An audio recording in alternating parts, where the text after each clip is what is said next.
சென்னை கிட்ட 1500 வருஷம் பழமையான சிவன் கோவில் இருக்கு. இது 26வது தேவரம் பாடல் பெற்ற சிவஸ்தலம். லார்ட் விஷ்ணுவே இங்க வந்து சிவபெருமான வழிபட்டு போனதா சொல்றாங்க. இதுக்கு பின்னாடி பெரிய புராண கதையா இருக்கு. ஃபுல்லா சொல்றேன், கேட்டு டைம் இருக்கப்போ போயிட்டு வாங்க. ஹலோ நமஸ்தே, நான் உங்க சிவி. ஒரு நாள் தேவர்களும் அசுரர்களும் அமிர்தத்தை எடுக்க பார்க்கடல கொடைய பார்த்தாங்க.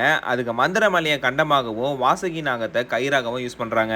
வெயிட் தாங்காம அந்த மந்திரமலை கடல்ல முழுக ஆரம்பிச்சது. அப்ப லார்ட் விஷ்ணு கூர்ம அவதாரம் எடுத்து இந்த கோவிலுக்கு வந்து சிவபெருமான வழிபட்டு சக்தி வாங்கிட்டு போயிட்டு இந்த மலையை தாங்கி நம்பப்படுது. இப்போ அந்த கோயிலுக்கு போனீங்கன்னா இதுக்கான சிற்பத்தை அவங்களால பார்க்க முடியும். இது மட்டும் இல்லாம சுந்தரர் ரொம்ப தூரம் டிராவல் பண்ணி வந்து இந்த கோவில்ல பசியோட தூங்கிட்டு இருக்கப்போ சிவபெருமானே வந்து அவருக்கு சாப்பாடு கொடுத்ததா நம்பப்படுது. இப்போ இந்த கோயிலுக்கு நீங்க போனாலும் சுந்தரருக்கும் விருந்தீட்டீஸ்வரர் சிவபெருமானுக்கும் உங்களால செப்பரேட்டா சன்னிதி பார்க்க முடியும். உங்க கூகுள் மேப்ல கச்சபீஸ்வரர் டெம்பிள் போனீங்கன்னா எக்ஸாக்ட் லொகேஷன் கொண்டு போய் விட்டுரும். சிங்கப்பெருமாள் கோயில் கிட்டே இருக்கு. ஹைவேல இருந்து ஈஸியா அக்சஸ் பண்ணிக்கலாம். இந்த மாதிரி நிறைய கண்டென்ட்க்கு நம்ம பேஜை ஃபாலோ பண்ணிக்கோங்க. உங்களுக்கு சிவன் அப்படின்னா கமல் ஹார்ட் போட்டு இந்த வீடியோ உங்க ஃப்ரெண்ட்ஸ் அண்ட் ஃபேமிலி ஷேர் பண்ணி விடுங்க. லைஃப்ல எல்லாரும் ஒன் டைம் போக வேண்டிய கோவில்.